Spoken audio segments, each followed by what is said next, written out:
ఎన్నికల తర్వాత మొట్టమొదటిసారిగా సమావేశమైన తెలుగుదేశం పార్టీ పోల్ బ్యూరో ఎన్నికలపై సమీక్షించింది. జాతీయ స్థాయిలో మూడో కూటమి పాత్రపై కూడా చర్చించారు.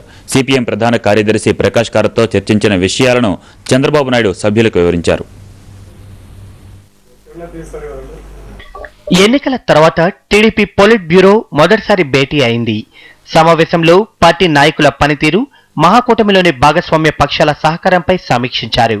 అన్ని నియోజకవర్గాల నుంచి నివేదికలను తెప్పించి వాటి ఆధారంగా అభ్యర్థుల గెలుపు అవకాశాలను అంచనా వేశారు.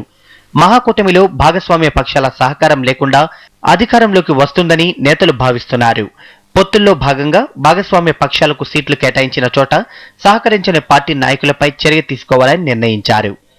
పొలిట్ బ్యూరో సమావేశానికి ముందు సిపిఎం ప్రధాన కార్యదర్శి ప్రకాష్ కారత్, చంద్రబాబు 3 గంటల పాటు చర్చలు జరిపారు. బీజేపీ, కాంగ్రెసేతర పార్టీలను ఒక్కటి చేసి జాతీయ స్థాయిలో అధికారాన్ని కైవసం చేసుకోవాలని ఇరువురు నాయకులు నిర్ణయం తీసుకున్నట్లు బాబు తెలిపారు. నేను చాలా స్పష్టంగా థర్డ్ ఫ్రంట్ కాంగ్రెస్ వ్యతిరేకంగా, బీజేపీకి వ్యతిరేకంగా ఫామ్ చేయాలని నిర్ణయించుకున్నాం. ఆ విధంగా వర్కౌట్ చేస్తాను. అదేవిధంగా తెలుగుదేశం పార్టీ తెలంగాణ ఇష్యూ కట్టుబడి ఉన్నాం. Will continue. Telugu Desam party is committed. మేము మా ఎలక్షన్ మేనిఫెస్టోలో పెట్టాం. మేము కూడా చాలా స్పష్టంగా చెప్పినాం.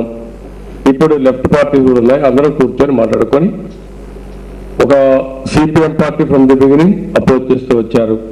సిపిఐ ఫేవరబుల్గా ఉన్నారు. వాళ్ళతో కూడా మాట్లాడుకొని నిర్ణయం చేస్తాం. మేము మహాకూటమి ఏర్పడింది కాంగ్రెస్ పార్టీని ఓడించడానికి, బీజేపీని ఓడించడానికి పెట్టుకున్నాం. ఆ పర్పస్ నెరవేరింది. కౌంటింగ్ వస్తే 16 తారీఖున కౌంటింగ్ వస్తుంది. మీన్ వైల్ ఇవన్నీ వచ్చినా మళ్ళా మేము కూర్చొని ఆలోచించి ఇవాళ కలిసి చేస్తాం. ఎన్నికల ఫలితాల సరళికి అనుగుణంగా జాతీయ స్థాయిలో మరోసారి చక్రం తిప్పడానికి చంద్రబాబు సన్నాహాలు చేస్తున్నారు.